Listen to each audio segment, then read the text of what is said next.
the human experience. Leaders are people who are there to help us make sense of things, walk course, and drive things forward. I'm going to do that for you, and I'm going to train and I'm going to mentor other people in the party so that they can do it, so that we can be effective state and county affiliates. It's not just about the LNC. This week on Monero Talk is sponsored by Monero.com wallet. Store, send, receive, and exchange your Monero safely on iOS and Android too. Monero.com wallet is open source, and you always control your own keys. And by IVPN. Resist online surveillance with IVPN, a privacy-focused, audited, and transparent VPN provider that accepts Monero directly. Monero.com wallet and IVPN are trusted and verified by the Monero community. Monero Talk is also made possible from contributions by viewers and listeners like you. And supporting us is easier than ever by typing in our YAT, free speech money, into your Monero.com or Cake wallet send address field to send us a tip.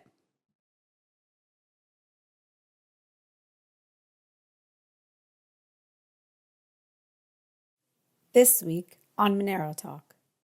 Doug and I headed out west to the Libertarian National Convention in Reno, Nevada, on a mission to find out if these liberty-loving individuals were aware of and already using and spreading Monero, and if not, to find out why. Overall, pretty much everyone shared the concern about the impeding element of traditional cash, but many had not heard of Monero or stopped to understand how Monero is different than all other cryptos and why it is best suited to become the global true digital cash utility we all need. We are happy to report it was a huge success. We talked Monero with tons of people who shared our passion for cash as a necessary tool for free and open societies. Onboarded a bunch of people on the spot to Monero.com wallet with the $10 Monero tip, and even made progress towards getting the Libertarian National Committee to accept Monero donations. Oh, and served up fresh gratuitous espresso. None of this would have happened without Monero.com helping to fund our trip and the funds they provided for tips. Thanks, Monero.com. The special edition of Monero Talk starts now.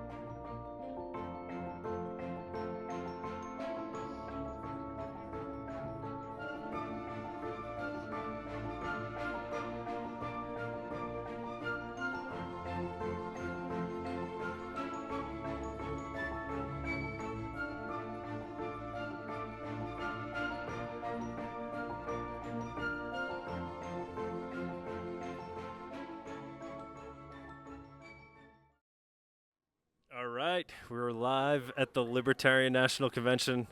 What's going on, man? I don't even think I caught your name. Matt. Matt's my name. Okay. Matt, so what attracted you over to this table? Monero, coffee. Okay. Yeah. I don't know. I'm a Monero enthusiast. Okay. Believer.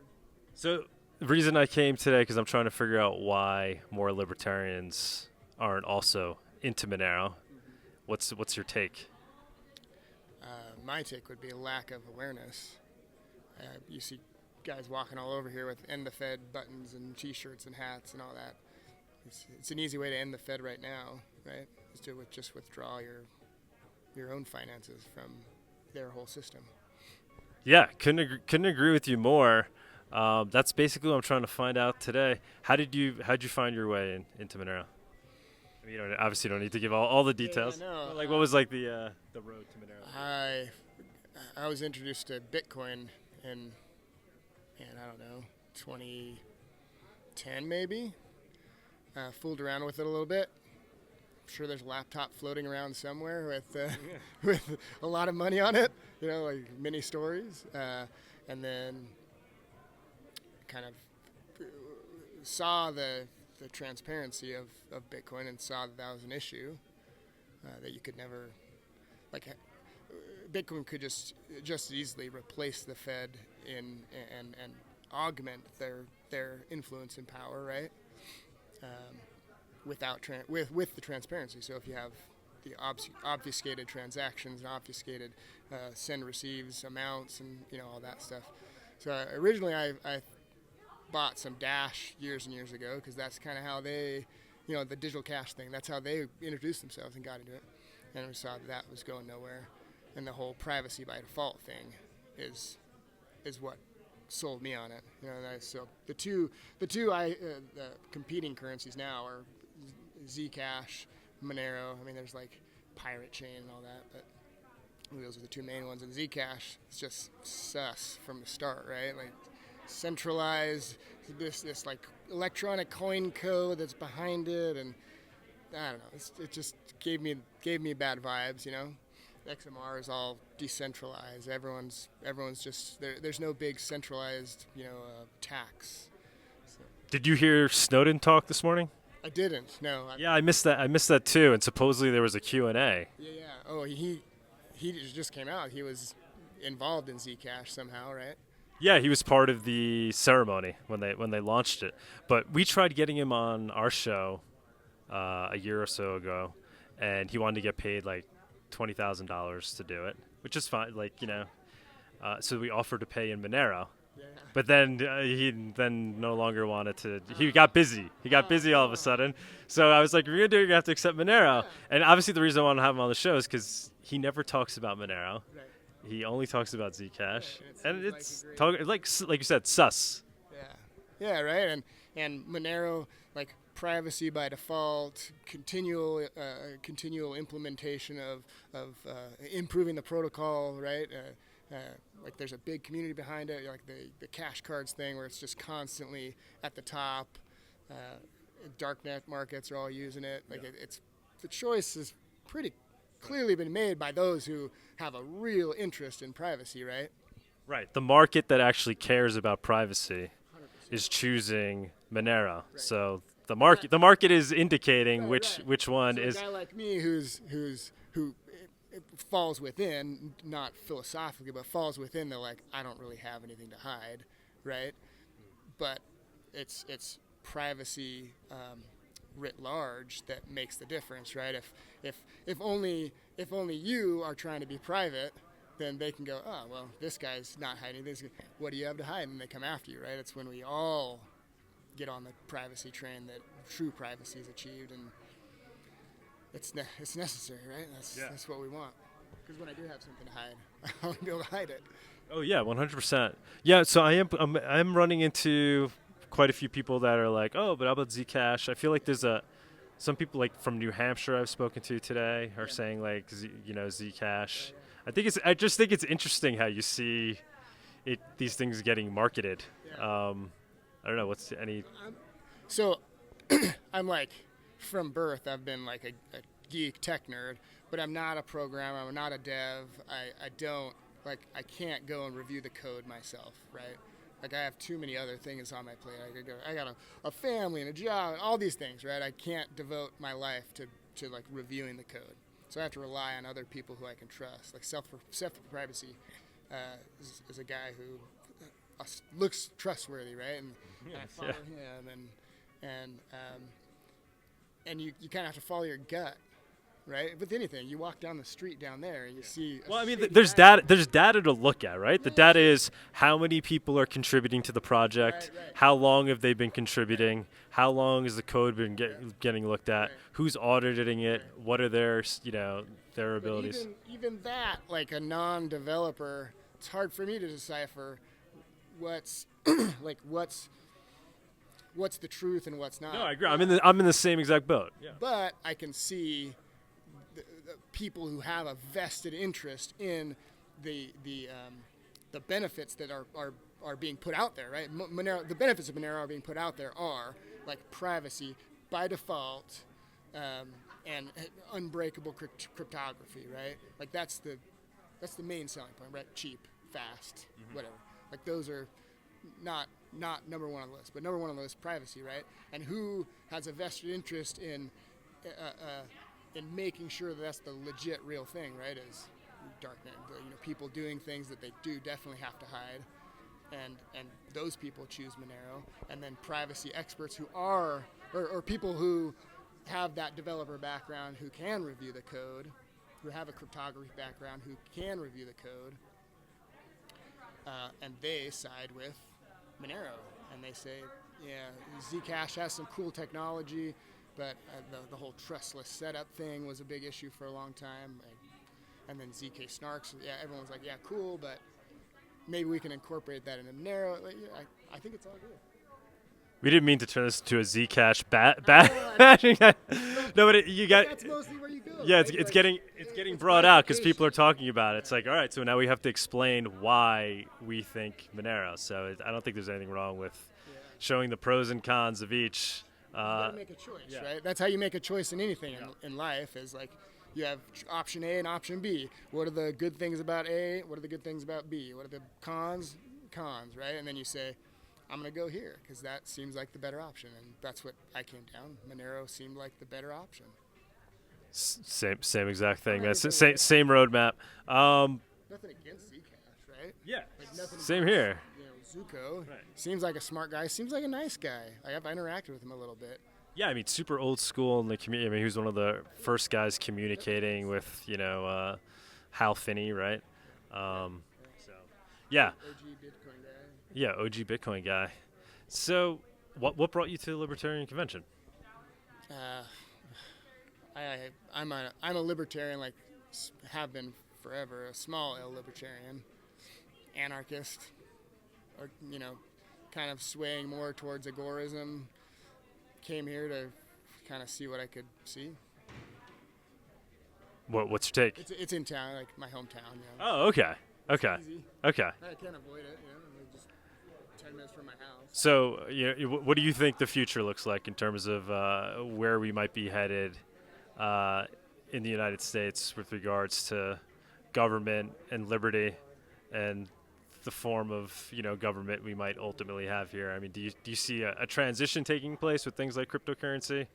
What's your? This is a big question, but it sounds like this is something you think about. I do, yeah. Right? Like you're saying you're an anarchist, so let's say if your philosophy in your mind was the one that gained market share, what would that world look like? Well, like the smallest minority is the individual, right? The only border is my border and your border that abuts one another, and essentially the government is you and your family, right? And that's an anarchist. You can read lots of people like Robert Murphy has some stuff on what a society, an anarchist society would look like, or an ANCAP society would look like. Hoppe has his what it would look like. There's lots of opinions, but where it's going, God, man, I don't know. I think about that. I talk to my wife about it, and I don't know. It doesn't look good, Doesn't look good. Do you think something like Monero can be co-opted and essentially defanged by the government? Man, I hope not. I hope not either. I mean, I got nothing. I don't see any other better option. So obviously hoping that you put your eggs in the basket that looks most plausible, right? But what's over the last 2 years, I guess what do you see as the biggest risk to in January of 2020, what 2020 and 21 and 22 would look like? I would have been as wrong as you could be, right? Like telling Americans that they have to stay in their house and they have to take these shots that we're just telling you are good, and everyone would just be like, oh yeah, okay, whatever. That's the scariest part. Isn't what the government's trying to do? It's the reaction that the masses are having to it, and they're just going a lot. That's the issue. And I thought I had a pretty good read on what people would put up with and what they wouldn't, and I was as wrong as could be. So I don't know. Don't look at me for predictions, I guess. I feel like the libertarian movement and these ideas we're talking about is a growing trend. I feel like. I know, but I've been wrong so much. I'm twice bitten, Especially as because crypto is becoming the way to fund these ideas. Yeah, that's a good sign, right? And I think seeing what happened with the Canadian trucker thing was a wake-up call for a lot of people, right? Even the BTC maxis, I think, get a little bit uncomfortable when they see what happened with those guys, Yeah, it's extremely hard to ignore. What is their? I think their argument is what the Bitcoin has the liquidity, so it's like worth attempting to use it anyway. And then I think they say, well, it's going to get fixed. Like second layer solutions. That's what that's their like go-to is like it'll get fixed. But the thing is, like that's what BTC kind of like one of the selling points of is it's like glacial, right? It doesn't change, and they're so loath to change anything with the base layer. Like I don't know. I'm not a dev. It's like catching. You're a surfer. Yeah. I see. It's like catching a wave, right? Waves come in sets, right. And like you got to catch the right. Like there's the first one, but that wasn't the right wave. You know, like Monero. It's a lot of it. I think has to do with timing, right? Yeah. So you needed Bitcoin to happen for Monero to be discovered and launched. Bitcoin offered that initial trust, so you could see the ledger. Transparency was necessary for the first step. Right. Yeah. Like if you're going to show somebody the light, you're not just going to you got to slowly expose them to it before you just shine it in their eyes. So now people have gained trust in that basic technology, and now they're ready for the next layer of abstraction. Yeah, I love it. I'm sold. Let's make it happen. All right, brother. I'll let you go, man. This ended up being quite the conversation. Yeah, it was good to talk to you. You enjoyed the coffee? I did. It's very good. Give me a little pep. All right, cool, man. Thanks.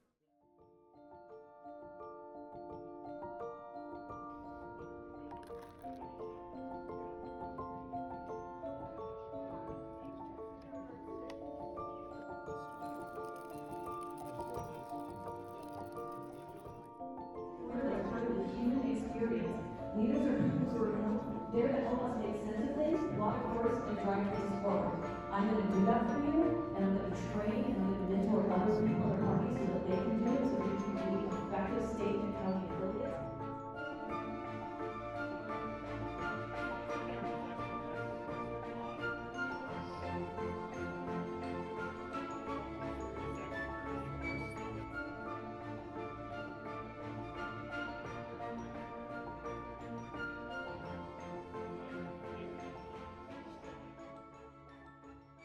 All right, we are at the Libertarian Convention in Nevada, and I'm here with Dan.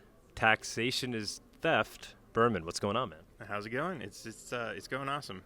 So I am told that you are the guy to talk to with regards to cryptocurrency. I came here on behalf of Monero cryptocurrency. We can get into that, but I really came to try to understand what the general sentiment is among the libertarian community. And I'm told you might have some good insight into that. I can't speak for other libertarians, but I can say Monero looks pretty awesome to me. So there's lots of cryptos out there. Bitcoin I see as kind of like it was the first to market. I think that's kind of the king.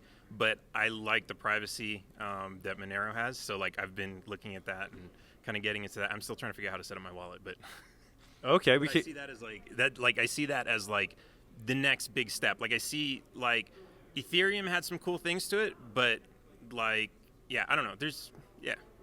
Okay. We'll send you some Monero. We'll get you set up. Or do you hold any crypto like natively on your smartphone? Yeah. So I have a wallet that's got like all my stuff in there. The wallet I have doesn't support Monero because and I tried setting up long story. Okay. We'll get you using monerotalk.com wallet. That's the one we prefer. You hold your own keys on your phone. But we'll get to that. So, right. Would you say then is the sentiment with regards to Monero in the libertarian world? I know you said everybody obviously has their own opinion, but is it something that's talked about in the libertarian community? Yes, I have heard people talk about it.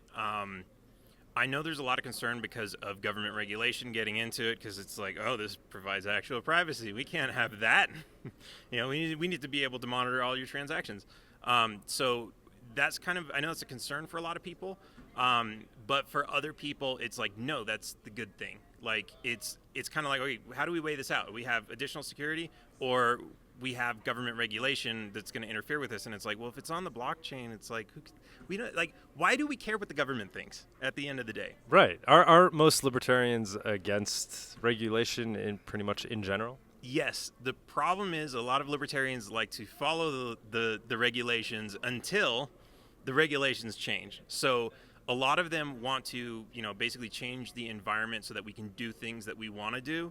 I personally believe that's never going to happen. We need to start doing some of those things, accept some of the risks in doing them, and eventually what happens is when the government realizes its laws aren't being followed, they repeal them because they want to save face. They don't want to look like, oh, we have all these laws we can't enforce. They look incompetent, right?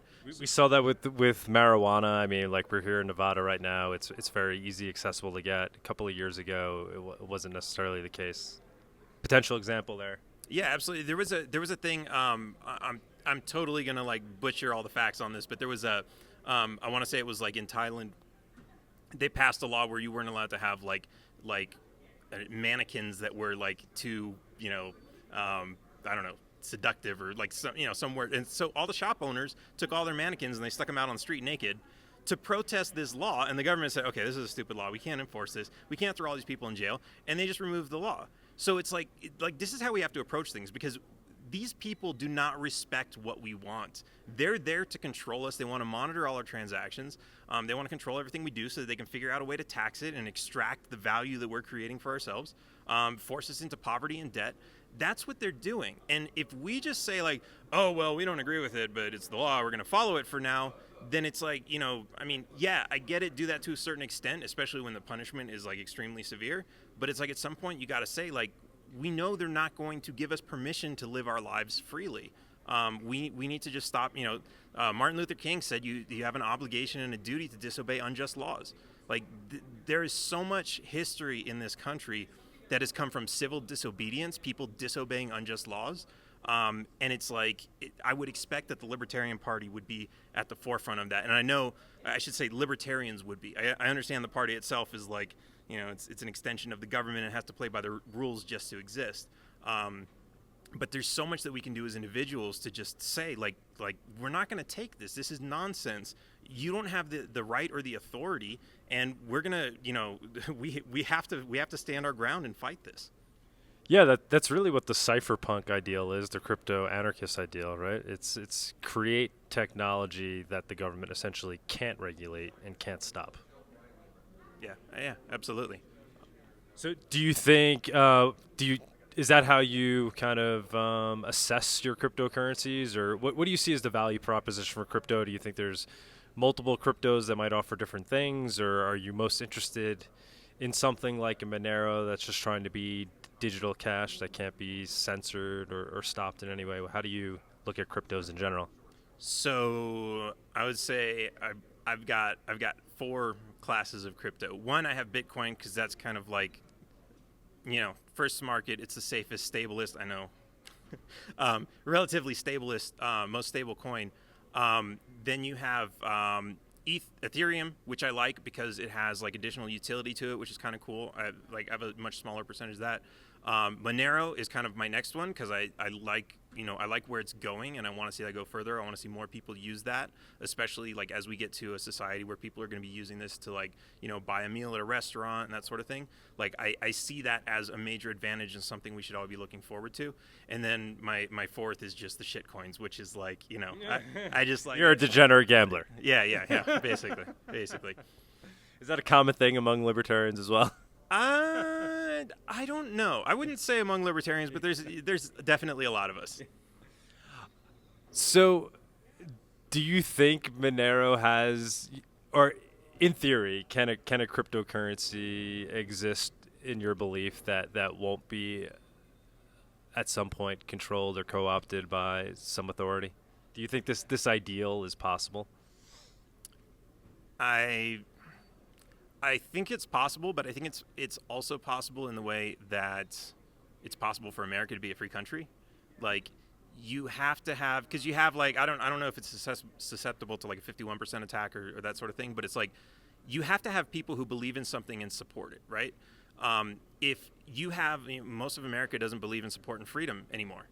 And because of that, we're losing our freedom constantly, right? They come out with a new law, and we're just like, okay, we're not going to defend our freedom, and it's even the people who are like hoarding guns to defend themselves against the government will not stand up to the government and say, you're not going to take this freedom from me. We lost that, and so In the same way, I think it's possible with crypto. If you just have a small handful of people and you have major corporations that are able to set up like massive server farms to like take over the entire network, then it's like, yeah, you can totally lose control of it. But you have, and I get it, there's like different like, proof of stake and like, not so much compute power type, I don't know all the technical details, all that kind of stuff, but like, I get it. There's like alternative kind of theories to that. But at the end of the day, I think it is something that if this is something that gives us freedom, we have to be willing to protect it. And if we don't, we could lose it. Do you think it is, aligned with the ideals of America, or do you think at this point in time there is some ground for the government to stand on as to why they might be able to regulate it? Is there even any justification there? I don't think there's any constitutional authority to it. I don't think there's any moral authority to it. I think the only reason they want to do it is because they want to monitor our transactions. They don't want to do it to prevent crime, right? Like they say, like all this anti-money laundering, stuff is going on.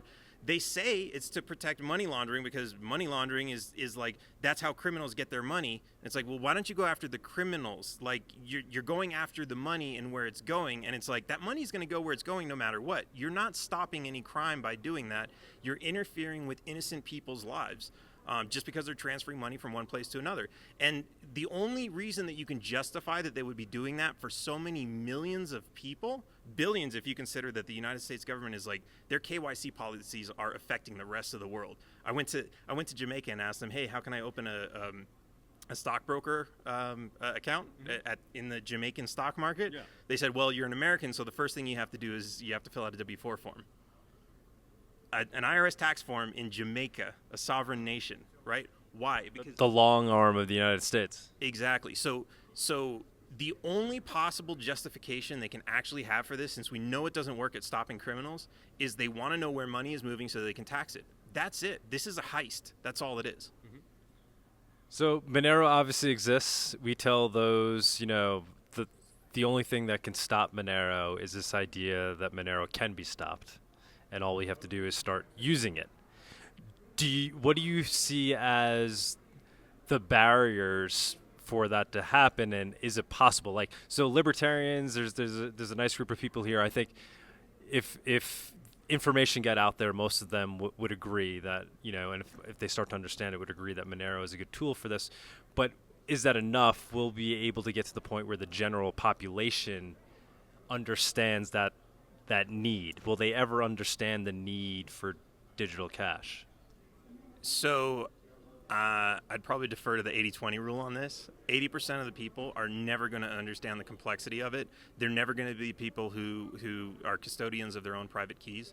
And so they're going to have wallets. And of course, if you have your Monero and it's in Coinbase or something like that, it's like you're not benefiting from all that security. And it's the same thing with Bitcoin or anything else, right? They've got debit cards now, which are supposedly supposed to, run from one account to the other, but you still have to convert from your crypto to either a stable coin or to cash first. So it's like there's still like so many layers in between us, and we can overcome a few of those. But at the end of the day, there are so many people like who just like habitually lose their keys, their wallet, their cell phone, and everything else. Like, they're not going to keep a lot of money in there. They're going to keep money in their custodial account. Now, if they want to keep their, most of their money in a custodial account, and then they have like their cell phone and they just transfer a couple $100s in there and they get used to that, and like maybe they lose it every once in a while. Yeah, some people might do that. Some people might say, hey, I lost $5. I'm never going to do that again. So I think there's a lot of different types of people to consider.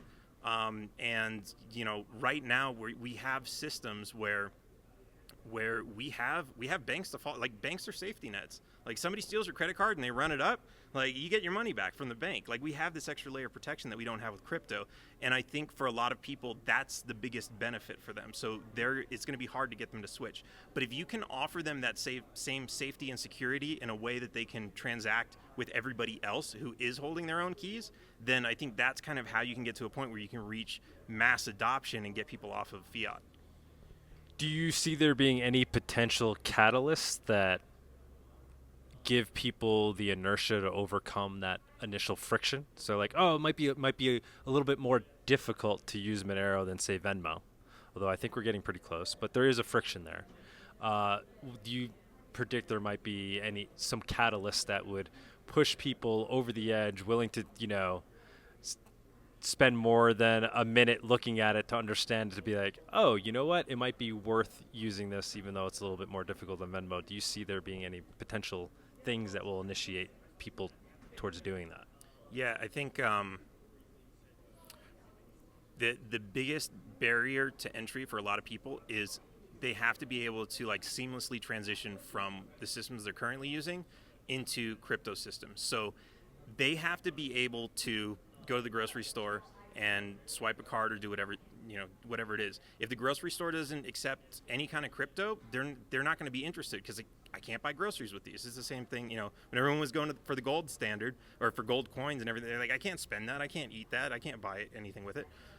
So we have to and I think like this is totally a great opportunity. We have like, it's only a handful of POS systems that do the transaction systems for that. And so if you were to update those and get these POS systems to start accepting crypto, then it's like instantly you have millions of stores that now accept crypto, and they can, automatically convert it or something like that. You do that, and then, you start getting people to use the crypto systems, and then it's like, oh, well, I mean, if I can use it here, why don't I get paid in this? Or why don't I, transfer my money here or something like that? And I think also because of the history of the U.S. dollar and its safest investment and all this, like people are going to need to see that. I think crypto is going to need to get a little bit more stable before a lot of people are more comfortable switching their money there, and the U.S. dollar is going to have to get a lot more unstable before, more people. It's gonna take time, but I think every day more people are converting, and these tools would just kind of help catalyze more people to switch faster. How about the taxation is theft concept, right? So do you think that's something that goes more mainstream? Obviously, it's kind of it was very part of the early days of the founding of this country. Everybody, kind of believed that, right? We had the Boston Tea Party. Do you think we get a more mainstream vigor with this idea of taxation being theft? Does it remain niche, or is it something that people start to glom onto and realize taxation is theft, inflation is theft, and then because of that, they then take the step of using something like cryptocurrency? Yes, I think so. For a lot of people, taxes, yes, but if you're still working for a major corporation, like they're not going to start paying you in crypto. If you're doing exchanges with other friends, you might do it in cash anyway, or even with Venmo in small enough amounts that it doesn't get reported to the IRS. You're not paying taxes. So I think we still have a lot of the same systems. If you're working for the same people to get a big salary job for a big corporation, even if they did start paying you in crypto, they're going to report it to the IRS, and you're going to be paying taxes on it. So that's a completely separate issue. But as far as this, like as the government continues to increase like what they're taxing and how much they're taxing people, more people are waking up to the reality that taxation is theft. Even the people who are demanding more taxes for the wealthy, like they're starting to get it that at some point, like, wait, you said you were raising taxes on the wealthy. Why are my taxes going up? Why are things more expensive for me? They're starting to get it. So I think a lot of people are coming around to that. It's still not as many people as we need. We need to make that happen faster. We need more people to help educate people to like how this actually works. As far as like using crypto as a hedge against inflation, that's a tough one, because ultimately a lot of people don't really understand inflation, especially when they can look at their bank account and they're like, no, it's got a number in there, right? Or, oh, I'm getting a raise because of inflation. Like everything kind of like seems to inflate with them together. Whereas when they look at crypto, it's like, no, that goes up and down every day. Why would I want to invest in that? And they don't even understand that, like, well, actually the dollar is going up and down every day if you look at the foreign exchange market. So it's really a matter of perception of the information that's put in front of them and how they interpret it. So I think that's going to be a tough one, and that's going to take a completely different angle for people to be educated and understand that, hey, this is, and it's going to have to stable, become a little bit more stable, because, as it's going up and down, people aren't going to like, why would I buy it today? What if it goes down? Like, once we're past all that, yes, it's going to be no question. People are just going to jump in. But as long as that's going on, it's going to be difficult for a lot of people. How about the elimination of physical cash? Do you see that as a potential catalyst? If that were to happen by the government, yeah, absolutely. I actually don't advocate for that, because I like paper, right? Like, I know it's worthless, but at the end of the day, it makes transactions easier. It's more anonymous than any crypto that's out there, because you take it out of an ATM and like you give it to somebody else, and there's no paper trail at all. And I get it. Monero's kind of like trying to do the same thing. But at the same time, what happens when the entire power grid goes out? Which some of the places I live in Mexico, that's normal, right? So so sometimes you lose touch with the network, and it's like during that time you can't exchange electronic currencies. So paper is a good backup to have. I don't like having paper that's controlled centrally by the government. But you know, and I don't know. But do you think paper will effectively disappear? I mean, it's already gotten pretty extreme. I would say if that were to happen, that would be scary. Because if the network goes down or if the power goes out or like whatever happens, like we've got nothing. So I think it's a good thing to fall back on. I think it's, you know, it's like gold, right? Nobody runs, like people who collect gold as a hedge, they don't run around spending it every day.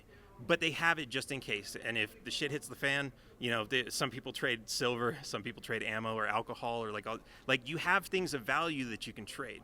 And that's kind of like the idea of paper is like, even if we're bartering with bullets, like paper's still better because it's more liquid. Like more people can, you know, that was the whole point of the creation of paper. So I think it's better to fall back to that than to be forced to fall back all the way to barter. So what motivates you, man? I mean, you're out here, you got your crazy hat, I got my crazy hat. You're obviously a very passionate person. You're on a mission. What is your mission and what keeps you motivated towards that mission? Man,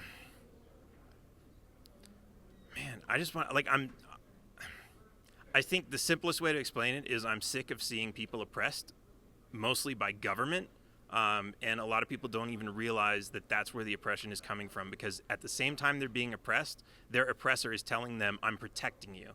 And I'm trying to wake people up to that reality, because until you recognize who your oppressor is, you can't stop them from oppressing you. Awesome, man. Where can people learn more about you, follow you, check you out? I've got my merch store at taxationstheft.info. My personal page is Dan Berman, I don't even know, danforfreedom.org.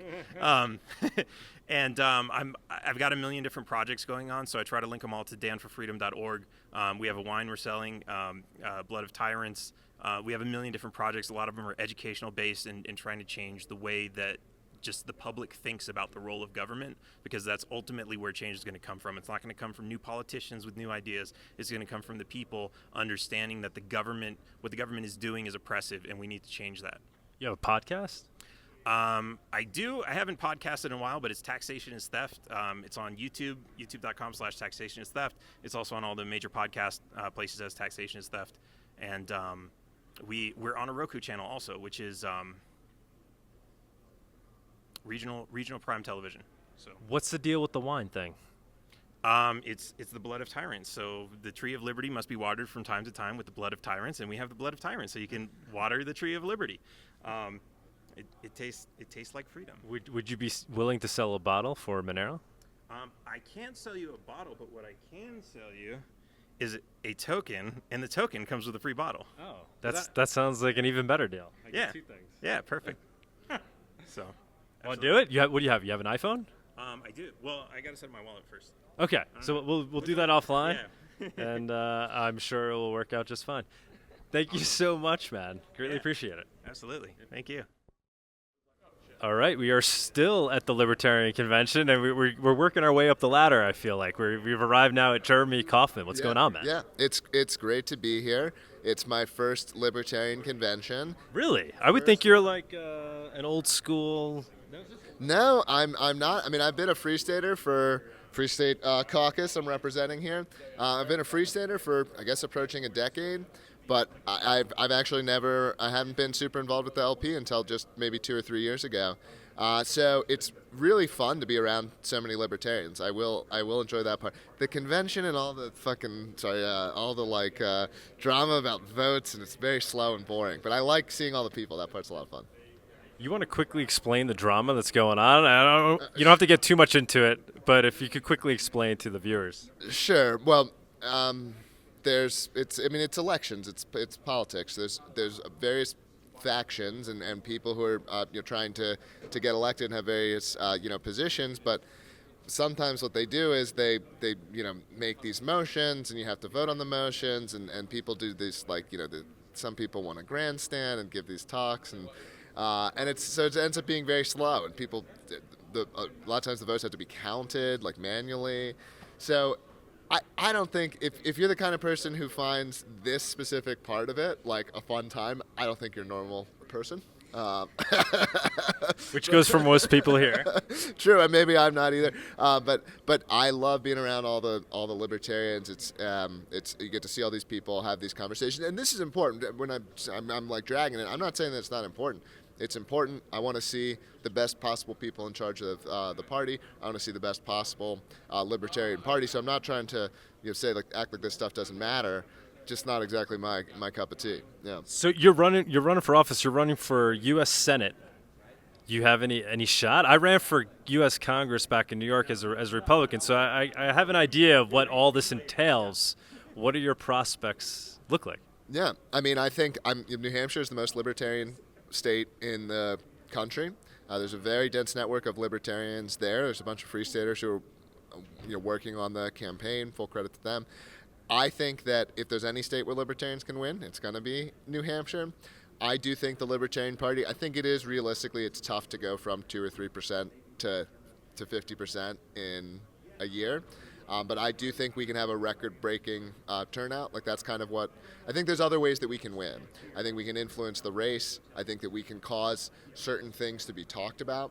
That's honestly a big part of why I wanted to be involved with the Libertarian Party again, was because I think the Libertarian Party's job is to be representing the libertarian perspective, and I felt that at times it was a little bit, kind of weak in that, and that's I'm excited for some of the new people that are coming in. But yeah, look, we're going to make some noise. We've already put out a couple of campaign ads. One is called "War is Gay," and the other one is called "Power to the Lizard People," I think it's called. They've been very well received. I think like hundreds of thousands of views on the "War is Gay" ad. Not paying for any of that, just kind of going viral on its own. And so that's definitely part of what I want to do. Is I want to make sure that the libertarian message is getting out there, and I hope that that can lead to, in time, hopefully this year, but even if it takes 5 years, 10 years, to be getting more momentum and attachment to the brand of libertarianism. Yeah, man, I have a lot of respect for you. I look around, I'm always looking around, where are the real, true, liberty-loving people? Yeah. And then I met you, and I was like, that guy, he's one of those guys. Yeah. Like, where does that come from? Have you always been that way? I think I kind of have, which is also part of why I'm big on the Free State stuff. Like, if you talk to a lot of people who became, and you've been to the Pork Vest, so yeah, amazing. Yeah, so I mean even more libertarians than here. And it feels really good to be around a bunch of people who share your values and think in a way that's similar to you. But if you talk to a lot of libertarians and you say, well, how did you become a libertarian? Like, they generally point to either it was a book or it might have been a speaker. And they're like, once I started hearing these ideas, they clicked with me, they resonated with me. I was like, they're like, this is my stuff. This is, and yet there are a lot of people you can show the same exact stuff to. They're not persuaded by it at all. They're not moved to become a libertarian. And so I think this libertarians, it's tough. We want to believe that our ideas are the best and everyone should believe them. But then if you're I think it's possible that there are some people who just aren't libertarians. Yeah, are there enough of us ultimately?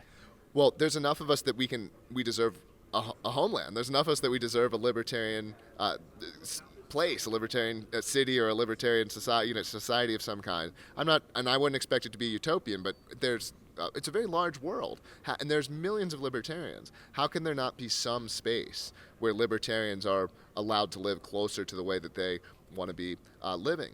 And that's why I'm a free stater. It's why I moved to New Hampshire, because if you recognize that, hey, we're probably not going to win at the national level, but there are millions of us who really believe these things, and they've been concentrating in New Hampshire.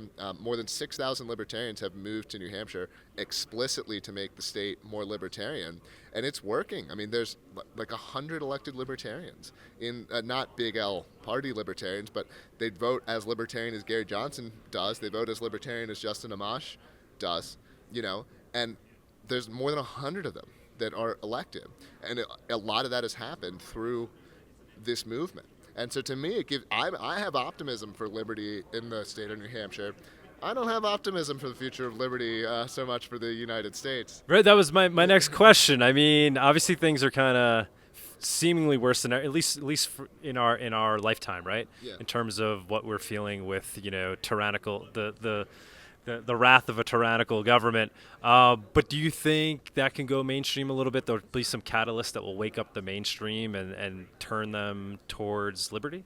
Yeah, look, this is a cynical view of things, but I think it's the truth. I think most people do not have strongly held political preferences.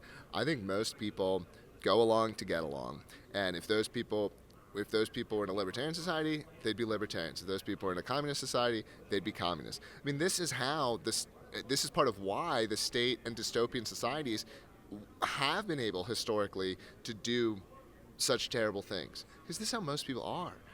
How about when it really starts to hit them in the pocket, right? So taxation is theft, inflation is theft. It's like never more obvious than ever. Do you see that waking up, average Joe to be like, yeah, I'm not going to take it anymore? I think you can wake up some people.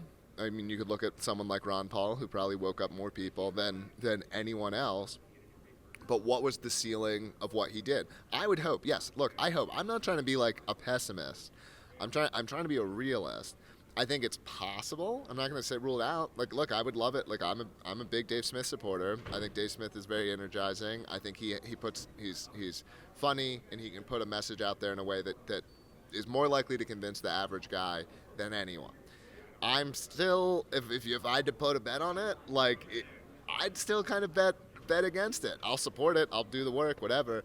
But I think it's more realistic that we know that there's enough of us today, and that rather than holding out for this moment, there's a lot of libertarians who said, oh, if we ever have this moment of the government being tyranny, really tyrannous, or really bad, people will wake up and that's not. We just had this happen during COVID. We just saw the government do the craziest stuff to its own citizens that the government has ever done in the times of, I think, basically anyone alive. I don't know how far back you have to go in time. So, but that did not make a bunch of people more libertarians. It agitated the people who already were libertarians to get off their ass, because they were pissed off. How many people did it make libertarians? The answer is obviously not zero. It did make some people libertarians. It did wake some people up, but 70% of Americans or something supported it. They didn't. And I think that's true today. I think you could poll people today, and they would not, espouse a libertarian answer to COVID. Do you see any other potential? Obviously, so this catalyst didn't work out, right? That seemed like an obvious one.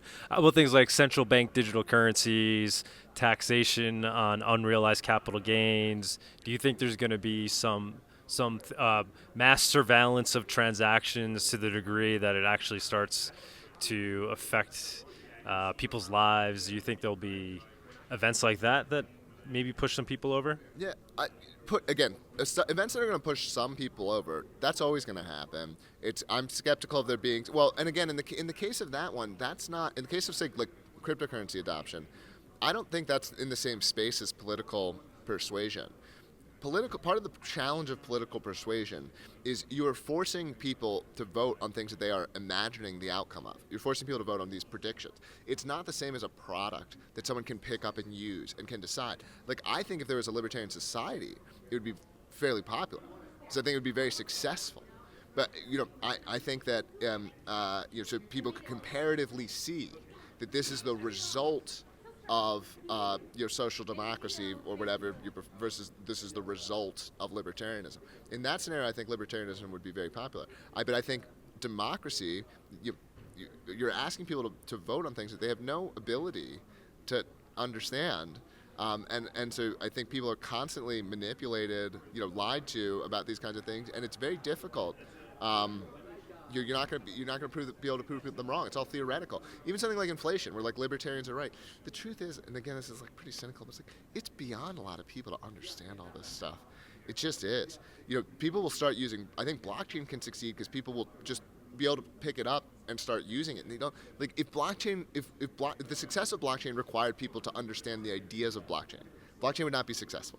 Okay, and that's what that's part of the struggle that libertarianism has, or good policy in general has, is it requires people to understand it, rather than, it's if you needed to understand how a car worked in order to drive it. No, it's no, you want something that people can pick up and use. How about just understanding the philosophy behind it? So like digital cash, understanding like, oh, that gives me liberty to transact freely without censorship, without surveillance.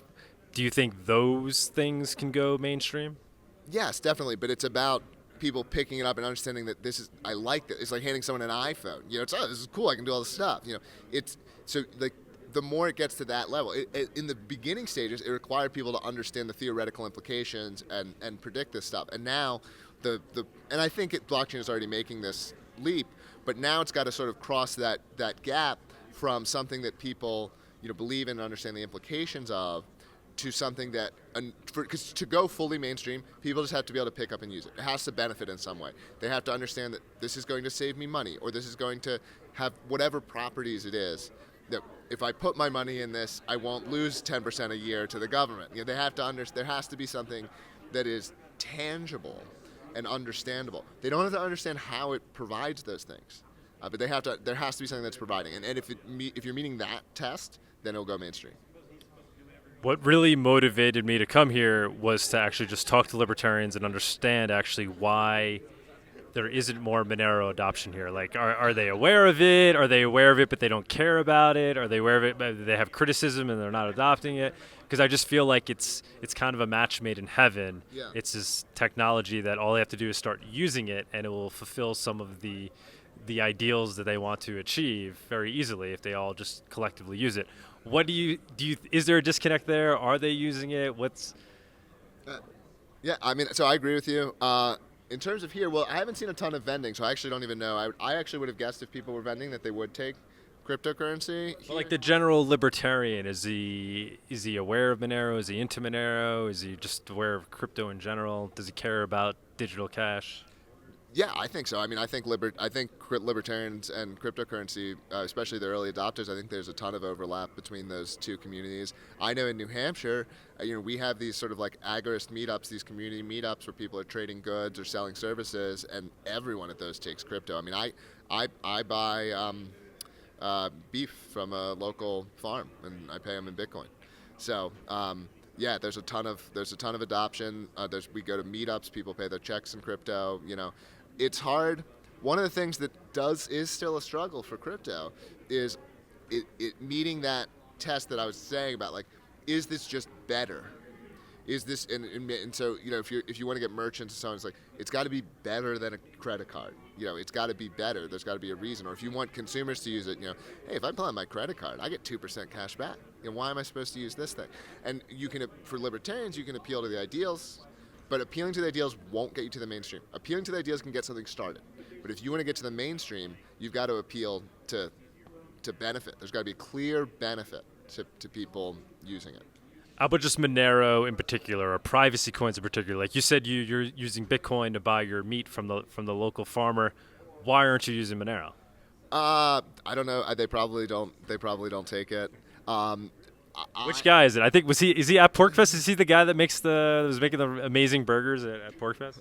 I'm talking of Bardo Farm specifically. I'm probably gonna get called out. Someone's gonna watch this video. Jeremy's gonna be like, Jeremy, Bardo takes Monero. Yeah, because he does. If that's the guy, he definitely does. I don't think it's that guy, but it actually wouldn't surprise me if they do take Monero, and I'm just not using it. I do have some Monero, but I don't actually carry the Monero around on my phone, and so I'm not in a habit. So simple as that. It's just because you're already a Bitcoin user. There's not enough reason for you to start using Monero. Yeah, Bitcoin's like the only one. I have some Bitcoin on my phone, so it's like kind of like having cash in your wallet. And I'm not. How about the traceability of it? Or you're not so concerned about that? You think it's not as big of an issue as Monero people make it out to be? No, I think the properties of Monero or Zcash or the other ones in this space, I think they're theoretically better. I think it makes sense. This is a good question. I don't know the answer, but I think you've got to be looking to sort of like user experience or branding type things as to why this is. I do not think success will come from getting people to understand implications. The ceiling of that is low, of how many people you can get. And so you need to be, there needs to be tangible benefit to the buyer or the seller as to why they should use this thing. And I actually think privacy isn't sufficient. Not for everyday purchasing. I think Monero could become the standard for or similar things could be the standard for purchasing things that people are where they're especially concerned about privacy. And I'm not suggesting something illegal necessarily, but there are just certain goods that people have a lot of privacy conscious around whether they purchase them. Maybe things in that space, maybe things that are illegal. I think like that's what you'd be looking at things in that direction as to who is benefiting from it today. I don't know. I want to. Like we see stores that like cash is king, right? People would prefer to get paid in cash than with credit card or Venmo. I mean, traditionally, that's changing among young people. They don't really realize the difference. But there is those business people that run small businesses rather receive cash than use credit card transactions. Why won't there be that same desire for something like Monero, which is then more cash-like? Yeah, I hope that they will be. I'm not ruling it out. But like, we've been on this road for however many years, probably at least 5. I hope maybe the graph says it's accelerating and it's on the way. I don't know. You'd have to kind of like look at the data. I would hope that it happens. Definitely in the dark markets, but yeah. Those are, that's a niche area. Right. Well, I mean, I think like it does kind of show that you have the best fundamentals.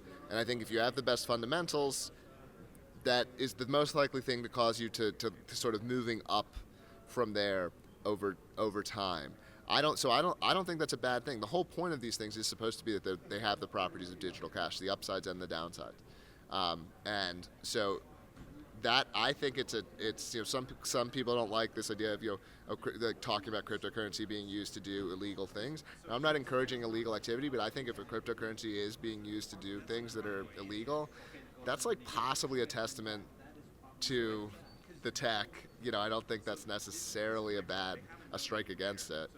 So you're running for U.S. Senate. What do you think the policy should be in the United States with regards to cryptocurrency, Monero, Bitcoin, whatever? No, get the government out of it. I mean, I want all anything related to financial things to be strongly deregulated, essentially entirely deregulated by the government. I would like to see free banking, where it's completely legal to mint private currencies, for there to be currency competition. Do you think laws need to be passed for this, or it's just less things need to be done? Mostly you need to abolish laws. You don't need to pass new ones. You need to get rid of the rules that are there that prevent this stuff. And I think government control over the finance, I don't just literally like everything from the Fed and stuff that goes on there with money printing, but to how banks are regulated, credit cards are regulated, this kind of thing. Even if you look at something that Bitcoin does, and blockchain is genuinely innovative, but if JP Morgan were allowed to provide a service that said, we provide anonymous cash bank accounts. It's like anyone can create one, and it's just a password. And if you have the password, you can move your funds from bank account to bank account. JP Morgan would be happy to provide that service. Lots of banks would be happy. That service is illegal. Bitcoin is able to provide it. That's what Bitcoin is, or Monero, same idea. All of these things, that's what they are. And it's illegal for that to be provided by people as a service. I think that's crazy. I think we should be deregulating all this stuff and let the free market work. Let free markets work. Do you think there's any risk that Monero might be overregulated by the United States government, or ultimately will move in the direction of where they'll allow people to transact freely, no capital gains tax? If people want to accept Monero, they could accept Monero. Kind of status quo, what's currently being done. What's your take on that? Yeah. Well, one, it's already overregulated, but I think there's a very real risk of even worse regulations. I'm actually an optimist on this one, because this is a case this is a case where democracy actually creates good outcomes. Democracy tends to reward loud special interests who really care about something. They tend to get what they want in a democracy if there's not some opposing force. And in the case of cryptocurrency, there are a lot of people who are very into it, who really want to see certain things, and there's not really an opposing force. The banks aren't they might want some regulations the cryptocurrency industry wouldn't, and so on, but there's not an equivalent entity aside from maybe the government itself, which would be, and of course that's a big concern, but there's no coalition of people. But there's obviously powerful forces behind the government itself that gain from things like overregulation of, regulating money laundering, regulating those types of things, right?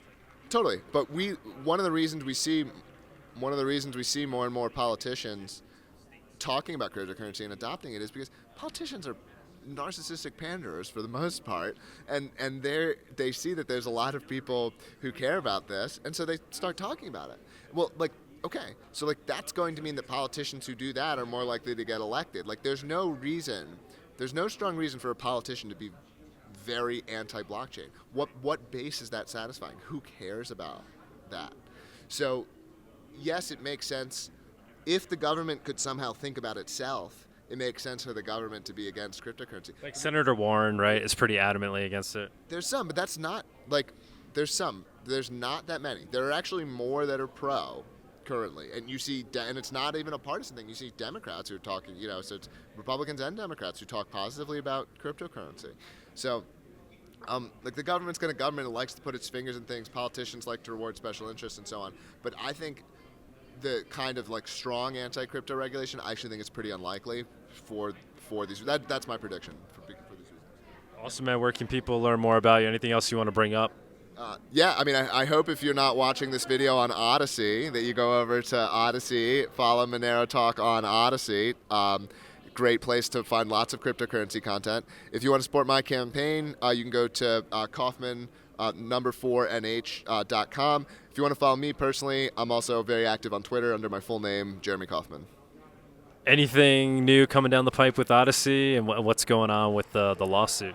I can't really get into that stuff. So let's just say there is big stuff coming down the pipe, but I want to get. All right, awesome. Thank you so much for your time, man. We love Odyssey and love what you're doing over there in New Hampshire.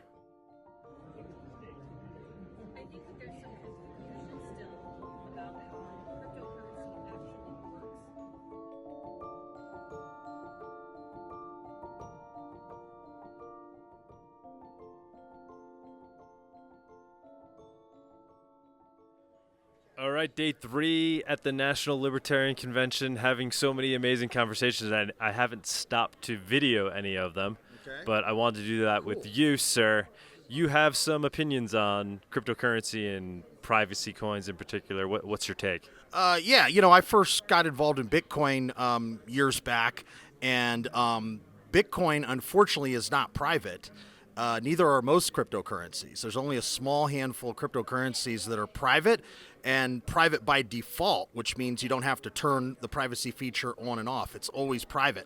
And the most popular of those cryptocurrencies is Monero. And if we converted over to Monero, it would bring us a long way towards establishing a libertarian society. Yeah, so why aren't more libertarians already as gaga over Monero as people like me and you are? Like, what's the disconnect there? I think a lot of them don't know about it. A lot of them don't know about it. And, there's libertarians of different ages, and some of the older libertarians are less knowledgeable about cryptocurrency. And there have been some libertarians who've talked about cryptocurrency, but I just don't think they know a lot about it. They've heard of Bitcoin or Ethereum or something like that, but a lot of them just don't know about Monero.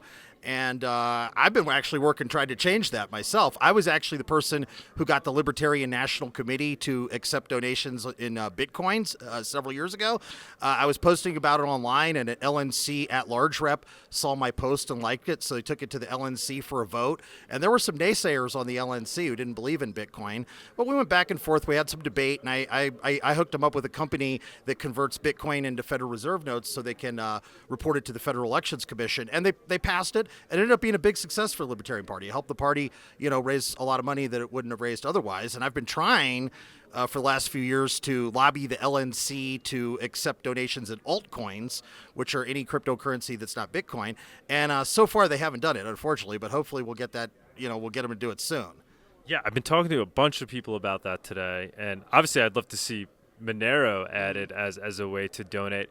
Do you think it would be possible to have it as a way to donate anonymously if it was under the $50 threshold? Yeah, there are election laws, and it would have to be under a certain threshold, and we'd have to check out what those election laws are, because otherwise we're going to run afoul of the FEC, and that would not be good for the Libertarian Party, because we got to get candidates on the ballot and operate as a political party in the real world. But if people... It would be exciting to see the Libertarian Party take the lead there, though, right? Oh, yeah. Oh, definitely, definitely. I'll tell you what, I'm going to bring it up at the LNC meeting this afternoon. I'm not on the LNC, but I'm going to go to the LNC meeting. They just elected a new national committee at the convention we're at right now, and after the convention's over, they're going to have the first LNC meeting of the new national committee, and I'll bring it up at the meeting. What? We could get this done today. Yeah. I'll bring it up. Or at least try to get the wheels in motion. But yeah, even if if it's under a certain amount, I don't think they have to declare it. But I don't know what that. Maybe it's under $50. I don't know. We'd have to look that up. It might even vary from state to state. And then at the federal level, there might be a different one. But we'd have to find that out. But even if they have to convert the Monero into Federal Reserve notes, which would make it not private at that point, that it would still be good because it would help get the word out about Monero. You know what I mean? That, hey, the Libertarian Party is now on board with this really amazing cryptocurrency that is totally decentralized and totally private. You don't have to turn. So there are some cryptocurrencies that have optional privacy where you turn it on and off. And what I've heard is that about 90% of the people are too lazy to turn it on, or they don't know how to turn it on. So that means that a lot of the transactions can be tracked. But with Monero, it's always private. You can't turn the privacy off. Yeah, and that also ties into its fungibility, right? I Yeah. mean, so it's not just about privacy. It's about the currency actually functioning as currency should, where every unit equals every other unit. And if you have coins that aren't private by default, there's histories attached to each transactions, and transactions start to look different from one another. Yeah, and they could figure out, things through process of elimination. But with Monero, they can't do that. And I've heard that the IRS put out a bounty like $625,000. Yeah, for anybody. When they did it? Was it like 2 or 3 years ago? Yeah, it was a couple of years ago. I think half the bounty was they tried to claim, but then they never claimed the second part. But, I mean, bottom line is, as far as anybody knows, Monero has not been cracked in any way in terms of being able to, trace transactions. Yeah, and aren't there developers constantly innovating on Monero to make it more private? Like I heard something that they increased the ring signatures, something like that? Yeah, 100%. So the Monero updates used to be every 6 months. Now it's longer, hasn't updated in a while, but there's an update coming up actually next month. And part of that is going from a ring size of 11 to a ring size of 16, which is going to greatly improve the privacy on the ring signature component. A lot of people don't realize, too, there's more to Monero's privacy than ring signatures. What else is there? So ring signatures obfuscate the sender, right? So there's multiple people signing, right? 11 currently, and it's going to move up to 16, and you don't know who this new actual signer is. Then there's confidential transactions, which obfuscates the amount being sent. So when you go look up the Monero blockchain, you don't see any amounts. There's no amount. You don't even see them. And then there's stealth addresses, which obfuscates the receiver's address. So like when I think we just sent you some Monero today on monerotalk.com. You showed your address. And we scanned it to send you your Monero. That address that you can't, there's nothing to even look up on the blockchain. It doesn't even appear. And a unique stealth address is made with each transaction, and there's nothing to then go look up on the blockchain. So that's the basic underlying tech for Monero. Yeah, I know a lot of people have used this to attack all cryptocurrencies, but I guess this would apply to Monero more, is that it's used by bad people for bad things. Criminals are using it and stuff like that. But, guess what, people, if you think that, the number one thing criminals use is U.S. dollars. So there's criminals are going to use all kinds of currencies and all the government currencies and everything else. And so here's another thing about Monero, and that is that say you're a business owner, and do you want everybody to see what your account is? And if it's in Bitcoin and you're accepting money in Bitcoin, everybody's going to know your transaction history, what your business is doing, who you're doing business with. But if you keep it in Monero, you keep that private. And so, yeah, can privacy be used for bad things? Sure. But so can anything else, and it can be used for a lot of good things too. And if for some reason you don't want a transaction to be private, then go use Bitcoin or use something else. I mean, maybe you have a charity, and maybe you want to make sure that people donating to the charity are using the funds honestly. Well, that would be a time to use maybe Bitcoin. Is another misunderstanding though. So Monero is private by default, but you could opt in to revealing your wallet, right? So you could there's a view key with each wallet. There's a view key, and so you can publish your view key, and then anybody can see the transactions that are coming in. So if a charity was accepting donations in Monero, there would still be a way to see if it's being done, operating honestly.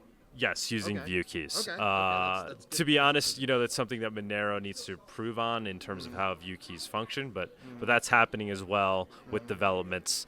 Additionally, with this upgrade, they're adding what's called view tags, which is going to allow the blockchain to sync a lot faster. So mobile wallets like that wallet that you just used today, Monero.com. It does take, when you open it up, it does take a minute or two, especially if you use Monero like a month ago, and now you're just reopening up your wallet again.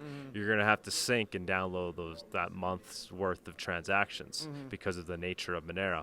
But now with this new development, sync time should be a lot faster. So there's constant development happening in the Monero project. What's Monero trading at right now? I haven't looked at it in a few weeks. I don't know. I think it's at like 200. But I don't know. I think everything's dumping right now. But Monero has actually been trending up against other cryptos in recent weeks. But yeah, everything's down. I think it's at like maybe 170. I'm not too sure. Yeah. What was it? What was the all-time high price of Monero? Wasn't it like $4.95 or something like that, or $500? Yeah, I think like $500. Yeah. Well, I think Monero has a really bright future. I think it's going to blow up, and it's probably a good investment if you're out there looking for something just to invest in. Monero's, I think it's a no-brainer investment. I think Monero's going to be really big. Yeah. Bigger than it already is. It already is big, but it's going to get a lot bigger. All right, Matt. Thank you so much. Yeah, maybe I'll come to the meeting with you. Come. How does that process work? How would one bring up? Yeah. They have a public comment session at the beginning of LNC meetings. And I don't know if you remember the party or not, but even if you're not, you could come in and, I could just say, hey, let this guy speak, So you can Amazing. speak during public. Yeah. Come to the meeting with us if you're able to. It'll be right after the convention's over. So what time is that taking place? When does the convention end? I think it's going to be over. What time are you out of here? We're leaving pretty soon. Oh, yeah. Okay. Well, the convention's still going to go on for probably another, I don't know, maybe 3 hours or something. Okay. So if you're not available, I'll bring it up. All right, cool. Cool, man. Thank you so much. Yeah, thanks a lot. Yeah.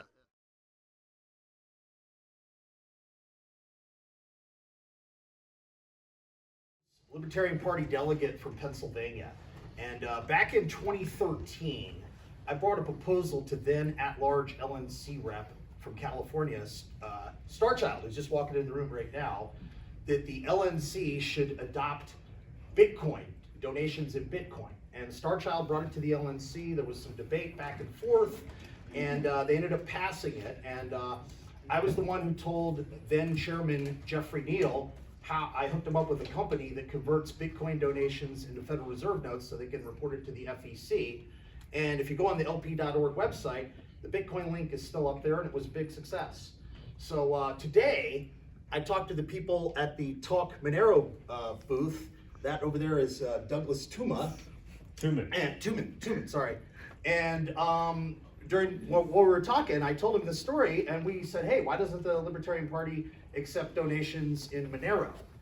Monero is a decentralized, default, private cryptocurrency. It's so private that no government has been able to track and trace Monero.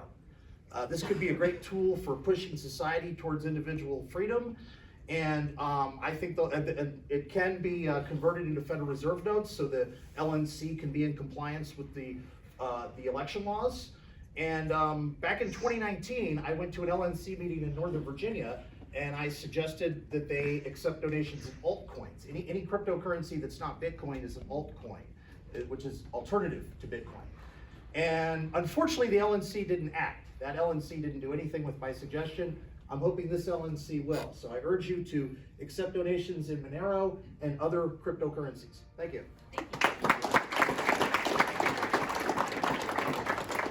Thank you for joining us on this week's episode.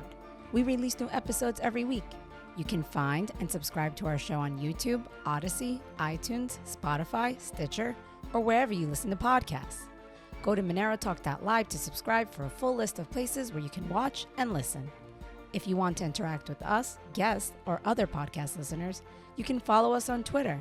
And please leave us a review on iTunes. It helps people find the show, and we are always happy to read them. So thanks so much, and we look forward to being back next week.